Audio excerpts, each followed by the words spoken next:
Hello, hello, hello, my little ponies.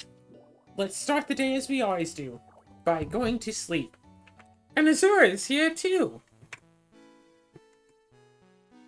Hi. We're going to potentially spend this episode making a new D&D character.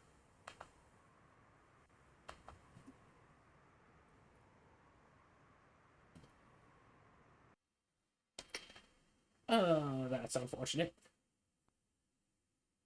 It was hailing, I believe. Not allowed to leave the house if it's hailing.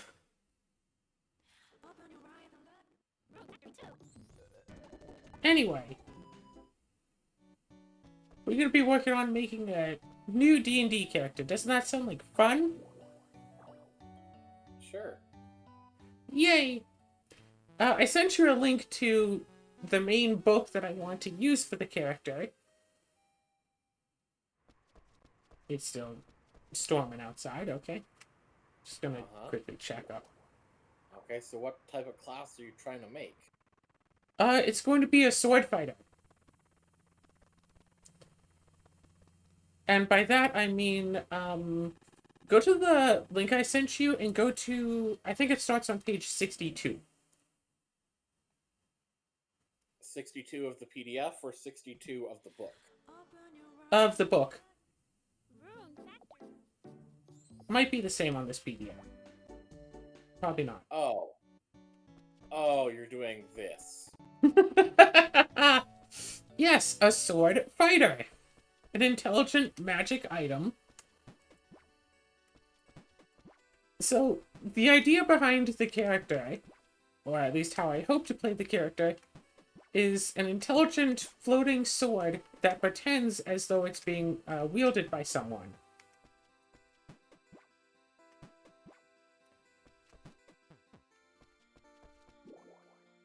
I don't think I need the lumber anymore. So, you know, as if it's being wielded by someone who's invisible and all that. Which Right. I think is an alright idea. There are just at least two little obvious problems that I found. The first of which is I can't really, without, you know, extra DM fiat, do this before level 6. If you look down a little bit, intelligent magic items can get special individual feats that regular player characters can't. What's very important is that with a level requirement of 5, they can get the feat either animate object or float. You mean So the animate object... self. Right. Correct. Animate self or float. I don't think there's a listed speed for animate self. But float is the one that I'm actually interested in on here, and that has a listed speed of 10 feet. Which, when pretending to be, like, a person, normal character speed is 30.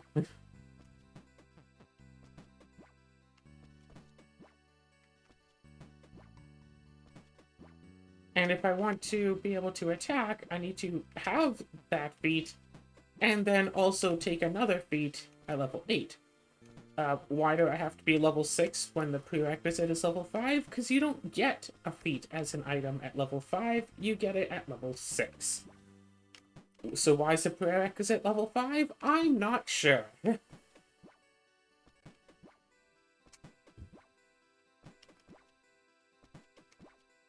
So I basically, you know... So I figured we might as well just make the character as if we're level 6, because below level 6, it doesn't work, and if I happen to join in a game where I'm above level 6, I can just level it up to match the level. Here's my thought on that. Let me double check something else. Well,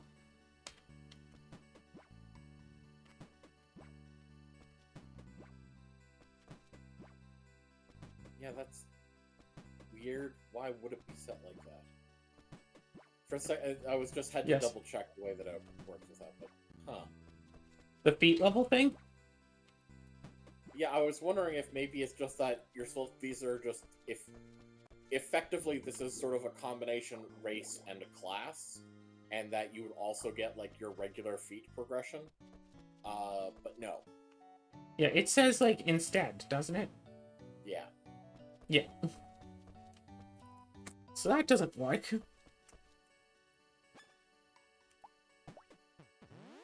So, we might as well make it as if we're starting off level 6, which I looked it up. For D&D 3.5 edition, level 6 starting gold is 13,000. And Here's since... the problem. You actually would need to be at level 8. If I want to be able to attack, yes. Yes. But I can still move around at level 6, just can't attack with the sword, but I do still get daily spell-like abilities, so I can still be useful before then. Yes. So it I is will say, possible, but based not on good. based on the description of them, I think it would have to be float and not animate self. Yes. Because animate self is, yeah, you get to move the way that it could move. Like a necklace can move like a snake.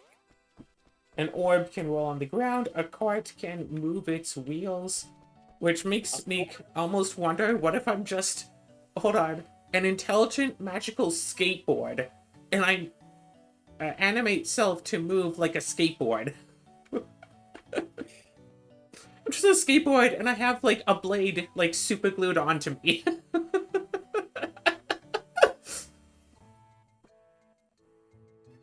That's part of the reason why I really liked playing Shadowrun, was because skateboard was a thing that you could just have as a weapon and mode of transport.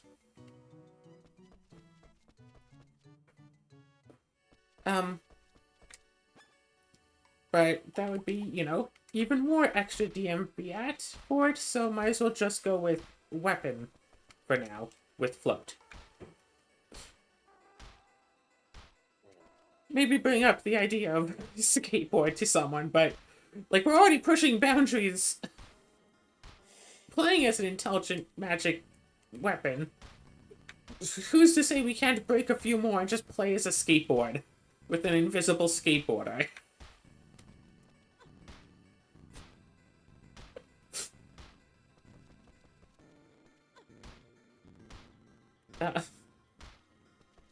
So, the first thing to consider, because you did bring up the racing class, strictly speaking, if intelligent magic item is basically the class, then the race would be what is the item. And, like, yeah, I have a preference for sword, but there are lots of interesting items out there. And I found a list that someone had made that's supposed to have all of the D&D 3.5e weapons on it. And there were, as I found, 3 weapons at medium, where, if they are medium size, look, they have a 2d8 weapon damage dice.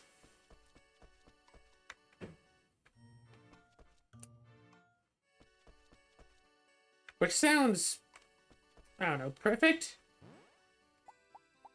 Sorry, what has a 2d8 weapon dice? There are 3 medium-sized weapons that have a 2d8 weapon damage dice. I see.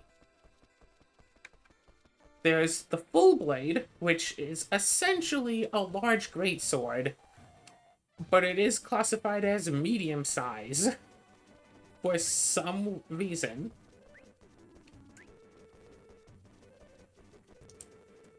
Oh, okay, I don't know what I'm supposed to do here. There is... What is this other one? The Suglin. And there are the Scissors Sword.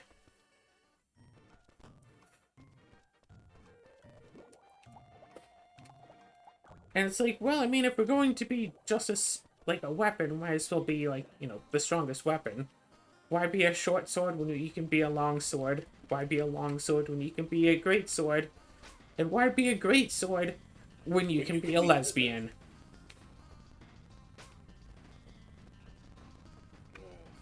I like that you knew exactly what I was going for there. The scissors sword, I looked it up on the savage species. They look really weird, and yes, I'm letting my character die right now on purpose. It is part of my plan. I can't even die on purpose anymore. Yeah. Disregard that horizontal bar in the middle. That's what the scissors sword looks like.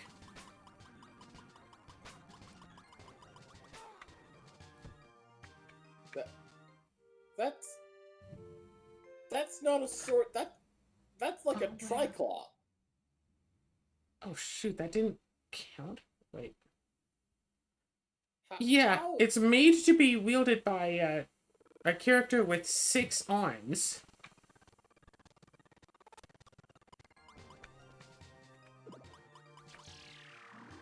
And has a special effect where if you can like hit someone with it, you can make a grapple check at a +2 bonus to grapple them with like the outer 2 blades and be able to attack them with the middle blade at a 1d8. Like I was expecting, you know, swords to be like scissors. This was not quite what I was expecting. Can I die in here and have a count?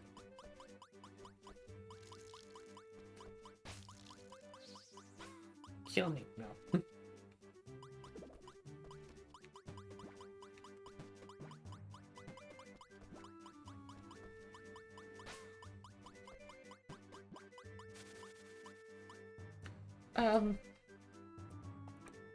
I didn't look up the other ones. That was the only one I looked up because I realized, hey, that's in the Savage Species. I like that book. I mean, So imagine what that. exactly you need help with this? I don't know. Stats, design, ideas. Ideas are a big thing. I mean, the main reason I say this is because, like, actually looking at what's available to you for this, there really aren't a lot of options. Like, for, like, ways of, like, actually making this character work. Oh?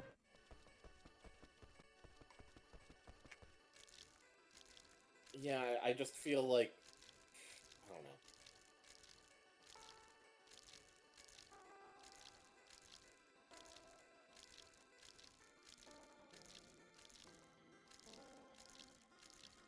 I feel like doing it by way of, you know, intelligent item,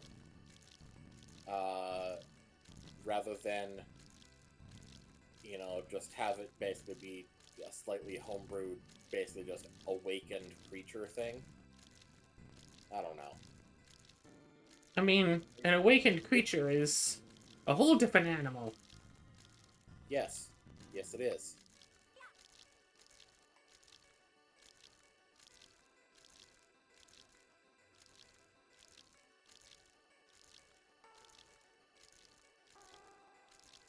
It just feels like the potential benefits of...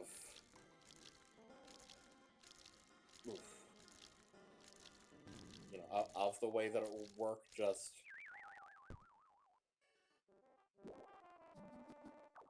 Like, it just feels like all of the Yay. item feats are kind of not the greatest.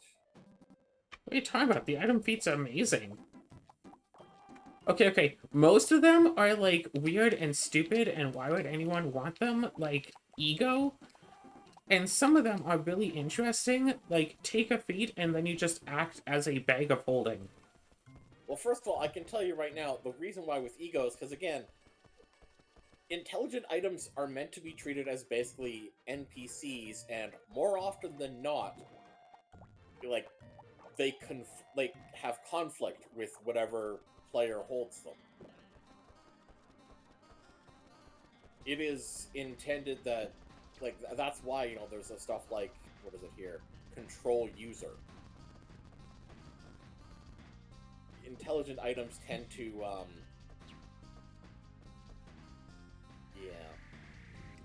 Intelligent items tend to either be just literally only a tool, or a weapon, whatever, or an antagonistic force against a player. Often both. Whereas you're trying to just make it be a straight-up character in its own right. I've done it before, and it was fun.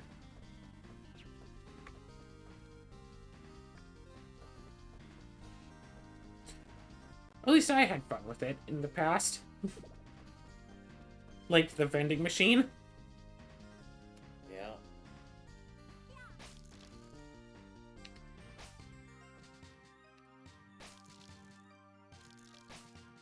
Owie.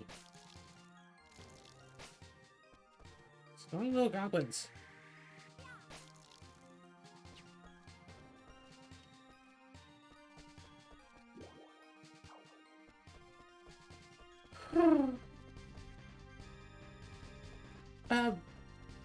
And I Not mean, to mention, yeah. if you intend for the character to be able to actually level up, like already that's gonna have to be homebrew. Yeah, because rules as written, someone has to put their own experience into my character in order so I can have experience. Also, rules as written, I can be one level higher than the party.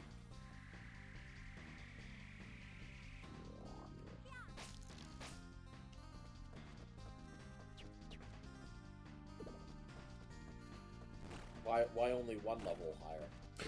Because while a character can put their experience into an intelligent magic item to help level it up, a character cannot put in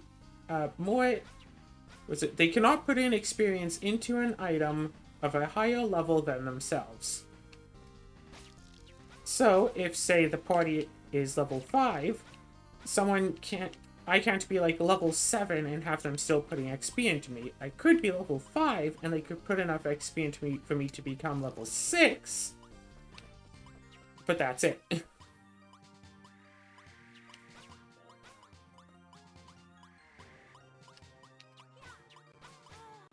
I find that with these sorts of things, that's definitely a rule that DMs just tend to ignore, and in exchange they just go, yeah, you'll just be the same level as the party.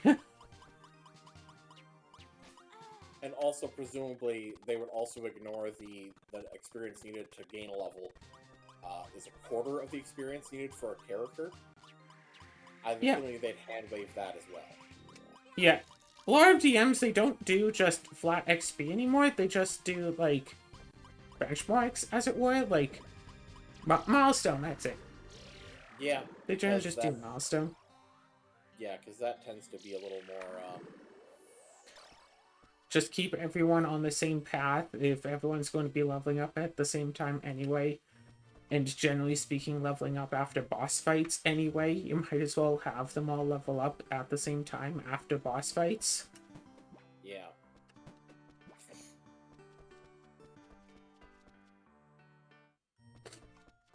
Yeah. Hi, Cinnamon. Plus, I mean, there's also the fact that there's so much of this stuff that can be, like, built in, like, not counting against, like, your feats, assuming that, you know, that the money is just put in, you know, ahead of time. Money and XP. XP would likely just take from the starting money at a 5-to-1 ratio, because that's how it usually is when accounting for items. Also, there's, just to backtrack a moment to the whole party XP thing, having this intelligent magic item does not take XP away from the rest of the party. Say if there's 4 other party members and myself, 5 of us in total, and we fight an enemy that gives 500 XP, instead of each of us getting 100, each of them will get 125. Sure. Yes. And then rules as written, one of them could, you know, beat in their extra 25 to me, and I basically get the same amount of, relatively speaking, the same amount of XP that they did, but 3 party members have an extra, you know, quarter. Yeah. Basically, the party will... Overall, the party gets a bit extra XP, with me acting as a party member. He gets rather into math at that point. But also when it comes to weapons, the full blade, the Suglin, and the sword scissors deal 2d8 damage. There is one that deals 2d12.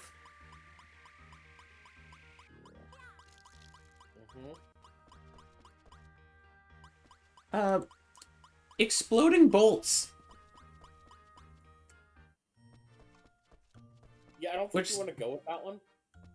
Now, you can read the description for it, and obviously, yeah, the bullets explode in a 5-foot radius, and they strike. Reflex DC 20 for half if you are hit by them. DC 15 reflex if you're within the radius but weren't directly hit. 2d12 points of fire damage. Notably, in that short description, there is nothing specifically stating that the bolt is, like, must be destroyed by the damage. So according to, you know, rules as written, if the bolt had some form of protection from fire damage,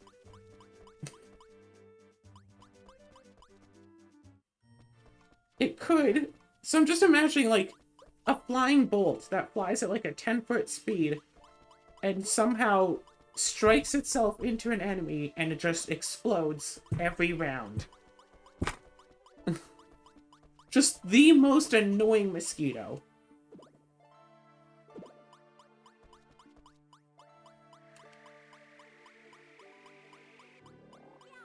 Just like an RPG head that's just biting opponents every turn.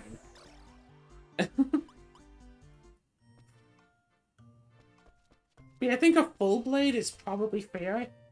There was also, what was it? Mercurial Greatsword that was listed somewhere.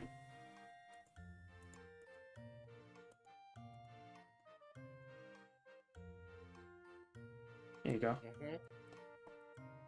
But that's only a 2d6. Huge blade hides a secret reservoir of quicksilver, also called mercury, runs along the interior of the blade in a slender channel. When swung, the heavy liquid flows all into the blade, making it heavier. And it's like, what's the difference between that and a greatsword?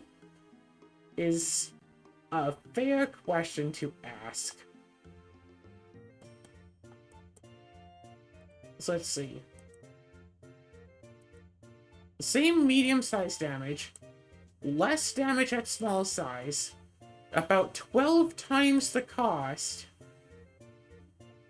It drops the 19 to 20 crit range for just a nat 20 crit range, but a ×4 crit multiplier.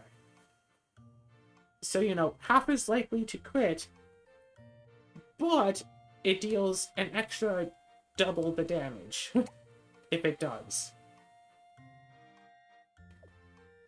At a cost of 600 gold instead of 50.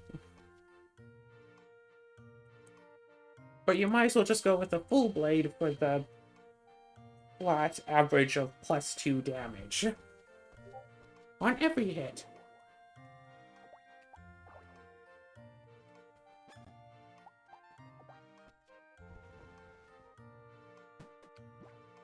Although, Mercurial Full Blade...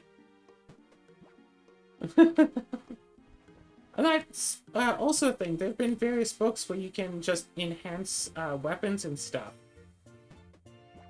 I've been having a lot of fun enhancing various, like, shields and stuff. Like, if my character is a full blade, why can't I have a wand chamber? And if my character has a wand chamber and is technically, you know, holding a wand, why wouldn't I be able to try to cast a spell out of the wand?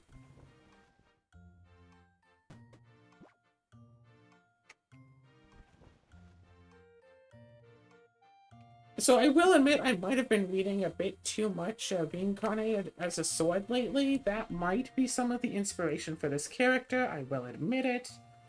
Yeah, oh, really? I couldn't tell. I mean, just a little bit, maybe, kinda.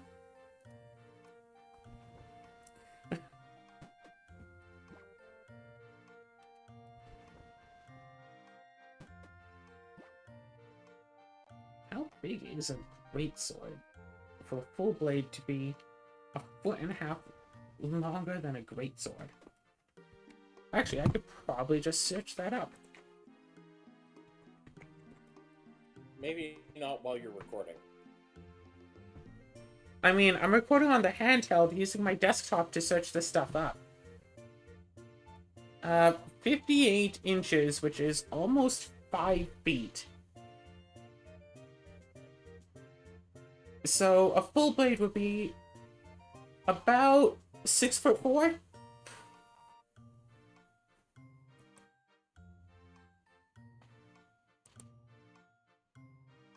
Wait a second. Wait a Wait, second. how much longer? It says 18 inches longer than a greatsword. Oh my god. I will point out that the D&D weapons are not appropriately scaled to real-world weapons, because the D&D greatsword is 15 pounds, but a real-world greatsword is 4 pounds.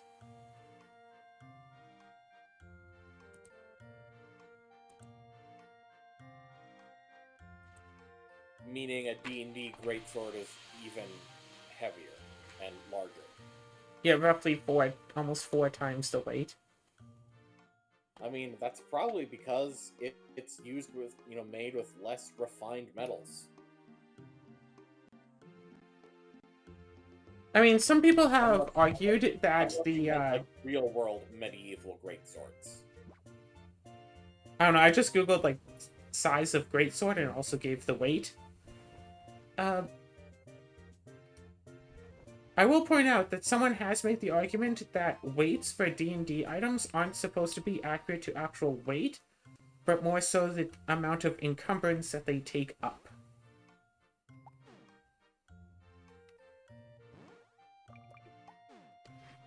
So, like, 50 feet of rope, in real life, that's not very heavy. It's like a pound. But in D&D, carrying around 50 feet of rope should be more encumbrance than carrying around, like, a torch. So they mark it as being a few pounds. According to r/D&D, someone made the argument that a greatsword is about 6 feet. I mean, considering that, like, medieval greatswords, go between, like, 50 inches and 72 inches, which is 6 feet, then yes, that is probably what that is.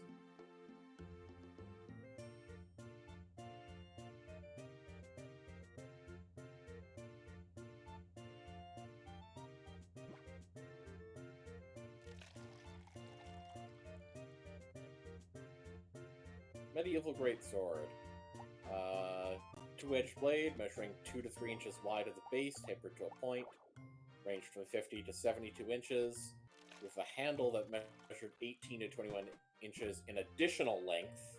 So that's not even counting the length of the handle, when it says 50 to 72 inches. Okay, so 6 feet weight, for the blade. Yes. Oh, and gosh. Up or just shy of 2 feet longer with the handle, weighing around 10 pounds at that full length.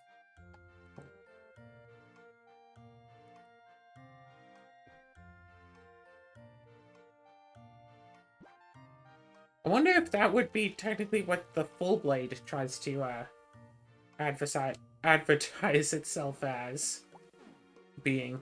Just a 9-foot blade.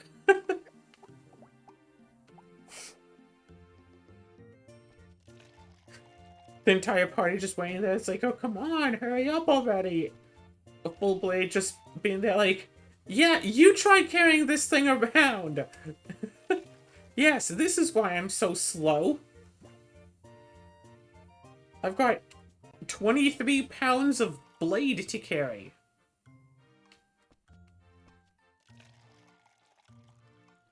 Also, wait a minute. In Greatsword is 8 pounds in D&D. Where are you getting 15? Oh, really? The thing I looked up to find all these weapons is saying that it's 15 pounds. What thing did you look up? Clearly not the SRD. No, it's realmshelps.net. Very useful if you want to coagulate Could you send a a whole link, bunch of stuff together. please? Da-da-da. There you go.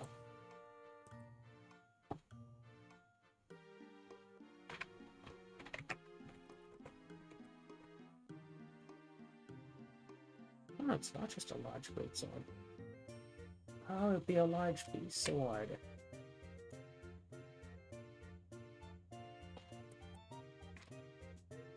Where's the full bladed? Sword and Fist. Wait, I have a copy of Sword and Fist right next. No, I do not. That's the Onsen Link Guide.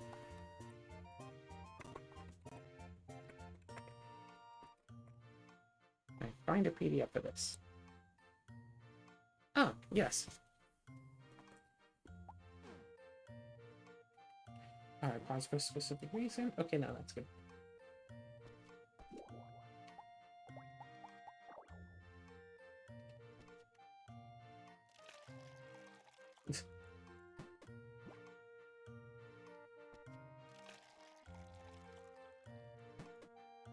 Alright.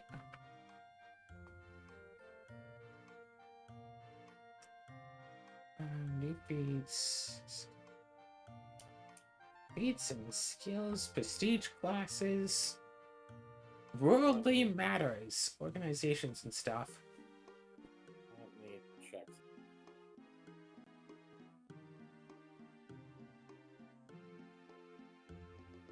Oh,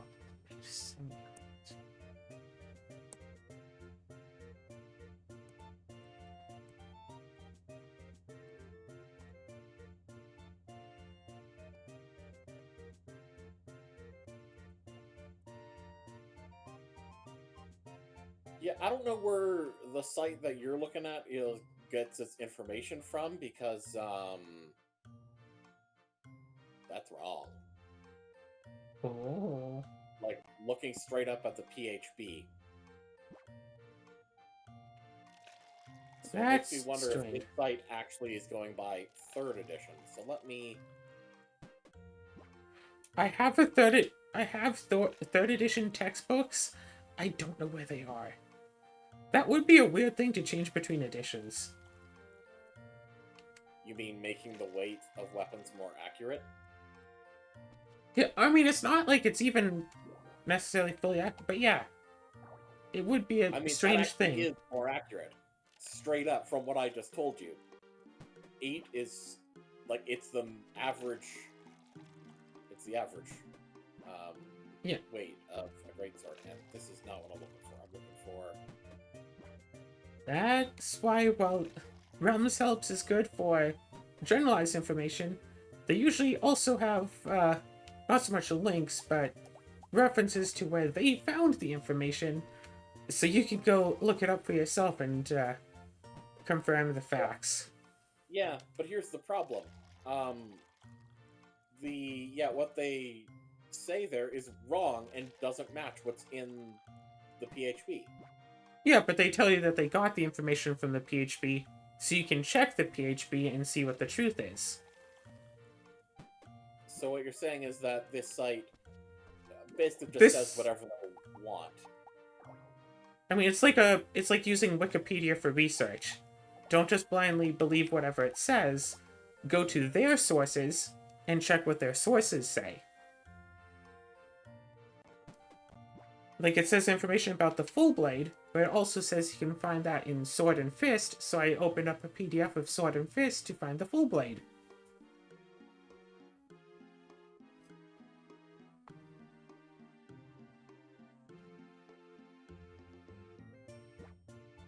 "18 inches longer than a great sword and is too large for a medium creature to use with 2 hands without special training. Thus, it is an exotic weapon. And absolutely cannot be used one-handed at all by a medium-sized creature." think I'm starting to see what the issue is here. It's basically a large bee sword. Well, first of all, it's worth noting that if this site, is referencing, stuff like, Sword and Fist and all these other ones, these are 3rd edition books, not 3.5.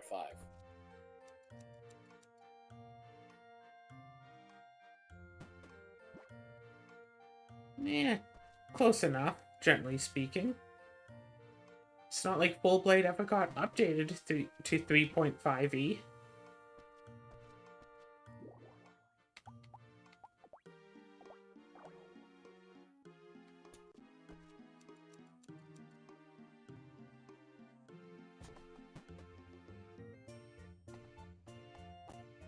Does it actually have a picture of the Full Blade, or is it just going to be a sword? It has a picture, and it is just a sword.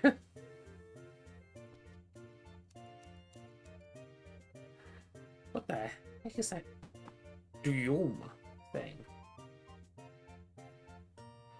Yeah, you're right. It was never officially, made into that, but yeah. Gotta be careful when using 3rd edition references, though. Using some 3 books, I was able to theoretically make a character and weapon crit range of 2 to 20. D&D is so easy to break. Yes. Yes, it is. Especially when you have, access to editions that are mostly compatible without very strict conversion policy. Not to mention third-party books that Wizards of the Coast never actually intended for people to use. Yeah.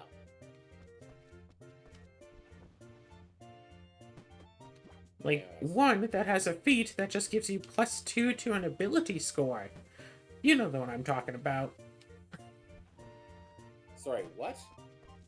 There's one third-party 3rd edition D&D book that has a feat in it that just gives your character +2 to an ability score. Okay, which book? What feat? Don't remember the name of the feat. I'll tell you the name of the book after. Wait, you said third party? Is it the Yeah. one I'm thinking of? I'll message it to you. Was it this one? I see. Yes, that Yeah. is the one I was thinking you were talking about. Well, I guess I'll open that up and find out. Oh my god. I don't know what DM would allow me to use that book to help make this character. But I think that game's gone off the rails before it began. I mean, the thing to keep in mind is that rules as written, if they are using that particular source book, characters have 7 attributes, not just 6. True, except my character would still only have 5, according to my own book's rules. Wait, what? What do you mean 5? I'm an object, so I don't have a constitution. Even if I'm animated, I don't have constitution. Claire, rules as written, you don't have a strength or dexterity either. Look up the float feat. Once I get to that, then it gives me.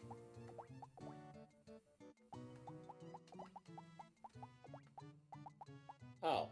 Roll 2d6? Wow. Yeah, it's 2d6 for, was it intelligence, wisdom, and charisma as well. Where if you look 2 or 3 pages earlier, I can spend money and some experience points to increase those. So I don't really need the feat that gives me, a +2 so much.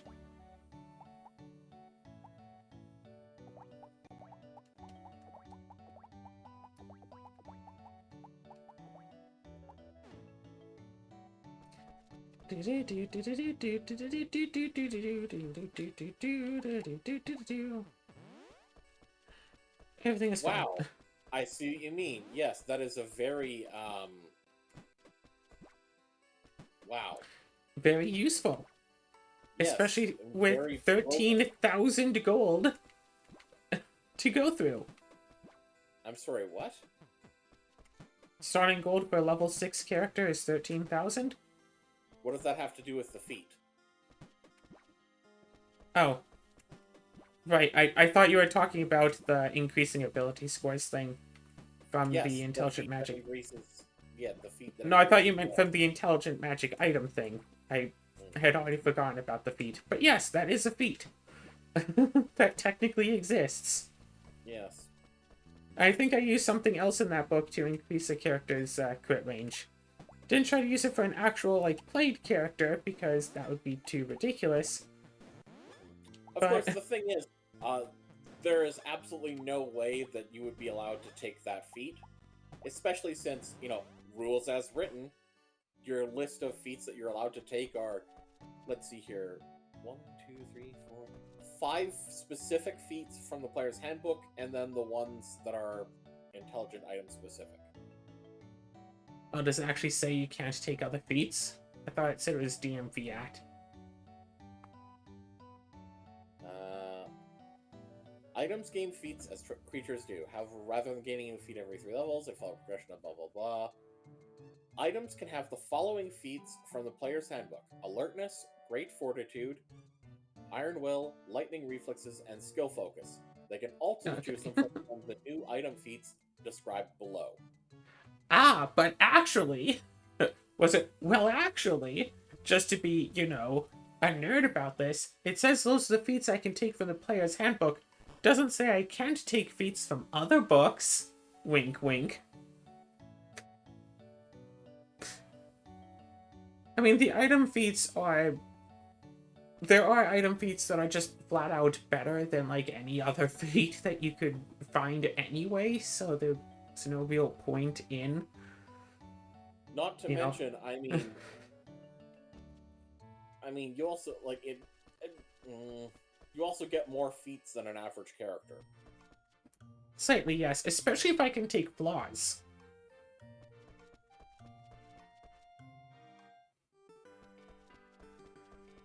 At level 6, I normally have 4 feats, but if I can take 2 flaws, I can take 2 extra. Of course, you'd still only be able to get one of them that requires level 6, level Yeah. 5. I don't understand why that's like that in there. But,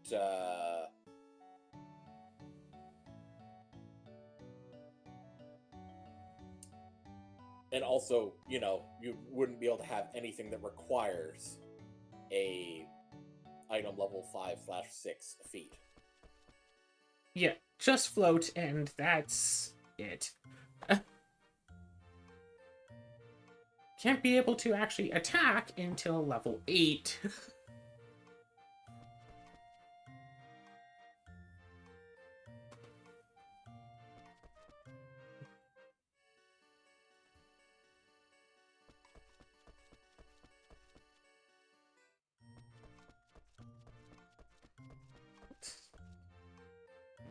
So, there are rules somewhere, I think it's the DMG, that says only magic items that are eternal use can be intelligent. So you can't have an intelligent magical scroll.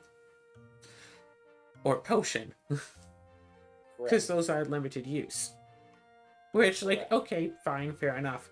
But there's also an item in that same DMG that every time you use it, I think it's beyond the first time in a day, it has a 20% chance of being utterly destroyed. Okay. That is technically an, unlimited magic item, because it could be used infinite times, but also it could be destroyed with use. Yeah, I but think it's like a wind fan or something. I guarantee you that if that were an intelligent item, it would necessarily have its feats be geared towards influencing / controlling the user to prevent them from doing Yeah. that. Yeah, I just remember having, like, the mental image of someone using this fan, and, like, the first time a day is fine, but starting on the second time in the day, it just starts screaming.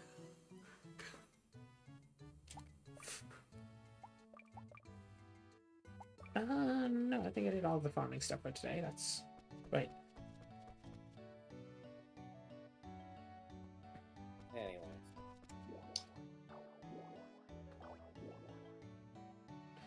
Do do do do do.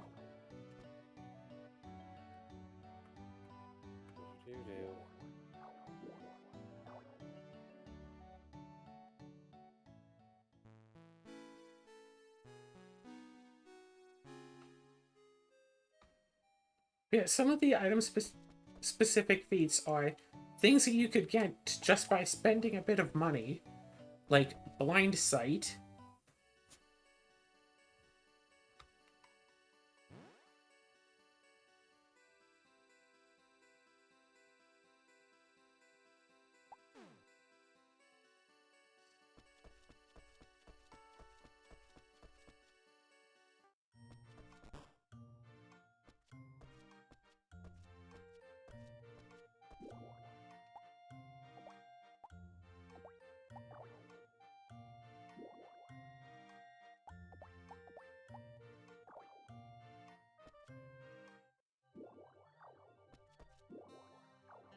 I think I'll see. So, Intelligent Magic Full Blade.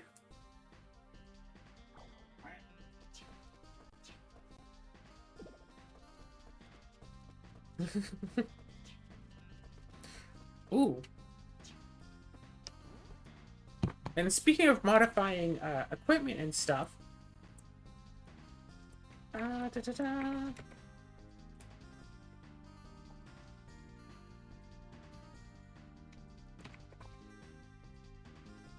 Oh, where's the... We do have to... There we go. How much would this cost? Wait, weapon with 3,000 gold to be an adamantine full blade. I'm sorry, what? I can spend an extra 3,000 gold in my, character creation to be an adamantine full blade instead of just, like, steel.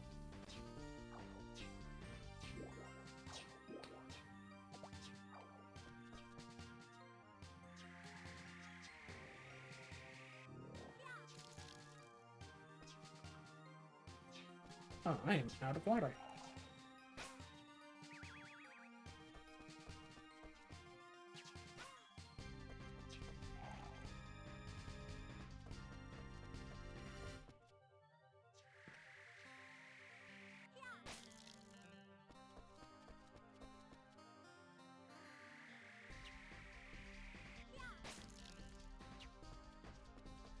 And, I mean, when it comes to weapons, I think adamantine is strictly the best.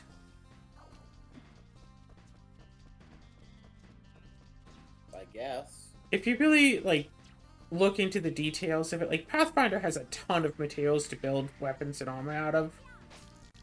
D&D 3.5e really doesn't have many. You have to dig really far for anything bigger than adamantine mithril or alchemical silver or dragonhide. But adamantine is just like a classic.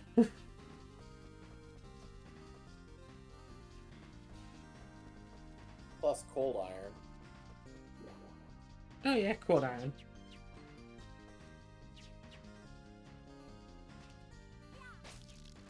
Mithril is really nice for it.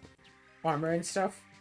If you're playing a mage and you get enough wealth to afford it, a small mithril shield, I believe, doesn't give you any penalties at all.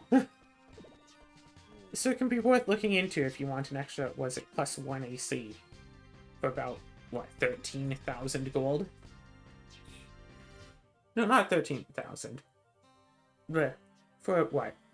1,000, maybe 2,000 gold, something like that. 1,500, I think, at most.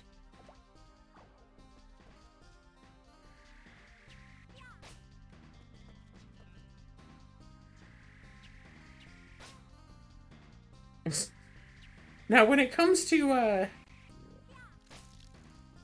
intelligent magic item as a character, one route to potentially take, that I don't really want to go with this, but I could, is to just go with the ego strats, find a commoner, and just pretend like they are the character when the actual character is the weapon itself. But the commoner is just, you know, an NPC that you play just because it's more authentic to the character, blah blah blah, that sort of thing. Whee! Run away from the Which lightning. also means you'll still need to, you know, invest money into getting that armor. Yep.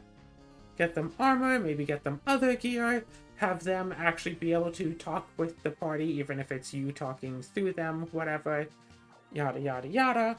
Or make up a story about how, what are you talking about? Yes, I'm absolutely a person. I'm just stuck in the place between realms, and the only thing I can directly that directly connects me between the realms is this sword. That's why you can't see the rest of me, but you can still see the sword. And this giant sword is really difficult to hold on to in the space between realms, so I apologize for not moving very quickly. But if you could maybe give me a hand, we could get going a little bit faster.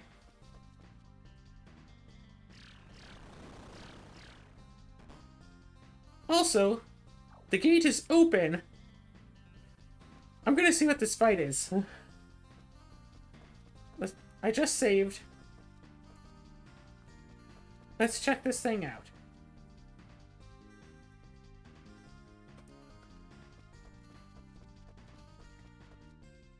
But of course, you know for sure that if I really had the option to, instead of playing as an intelligent magic sword, I would obviously play as an intelligent magical watering can. Just a watering can floating along.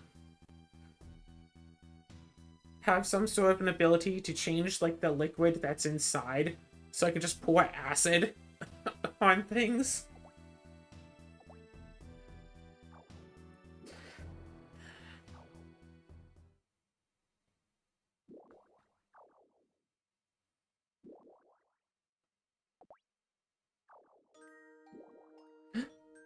Oh my gosh, is there a look?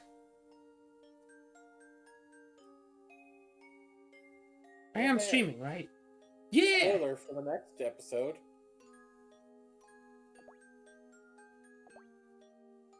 Become one with fearsome spirit and am restraining its powers.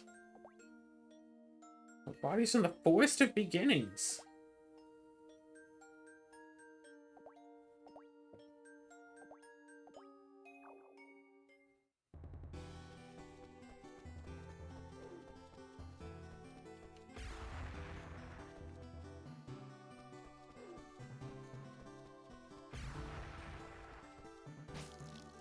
Yes, I taught you well. Use only the watering can. I deal 1 damage at a time. I'm gonna need to look up how much health this boss has. But it's probably something like 50,000.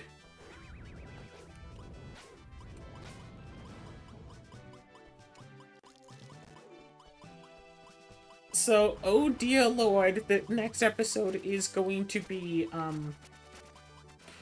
royally frustrating.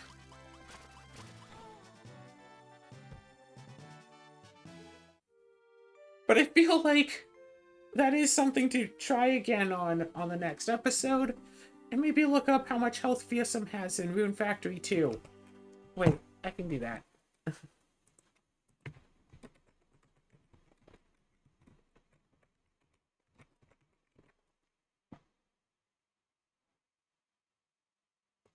Fearsome, Rune Factory 2.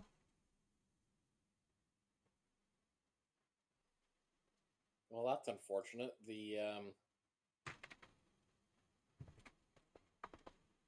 dear.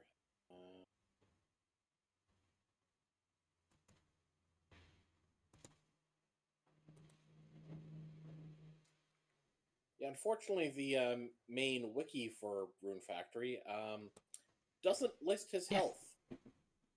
Oh no, of course not. It's got health, skill, rideable, attribute, location, work, drops, and harvest.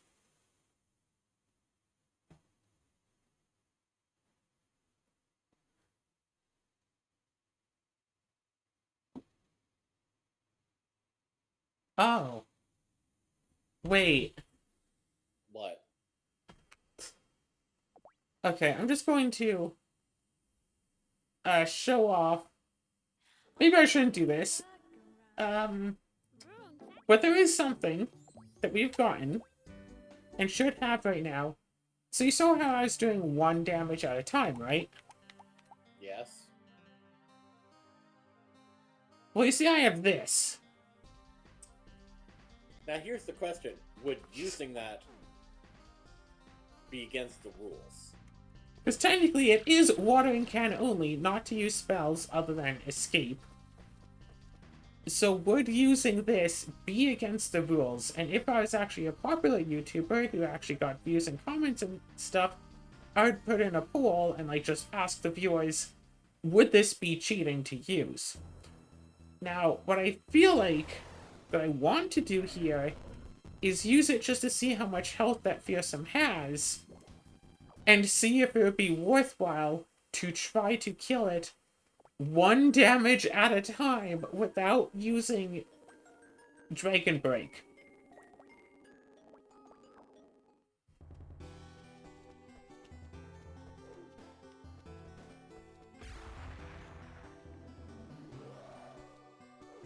Good question. Because how much damage can I do after using it? Well, I can't be certain because I have to actually attack it first. Like 78, 93. Dozens of times the damage. So I feel like maybe next episode, kill it and try to get some sort of a guess as to its health. Try, maybe. And because I fought an enemy having to hit it thousands of times, and that was as frustrating as possible. I mean, if I grinded enough and had an inventory full of levelizers and use like rewind so I never get hurt and, you know, level up a whole bunch as well, I could theoretically do the endurance run forever. That would just take a few more years worth of episodes, so I think next time I will just do the Dragon Break and fight him. Apparently, Dragon Break counts. It's effectively a buff to you. So you're not using it to attack. If that helps you feel any better. Sure. This reminds me of how technically the watering can only run failed in Rune Factory 4, because there's a switch that you have to reach and you have to use some range to reach it, and you cannot possibly reach it with an unupgraded watering can. You have to either use a spear, enchant some weapon with extra reach, or throw something. Like, this is just a key. That's it. Speaking of the Keyblade, let's talk swords.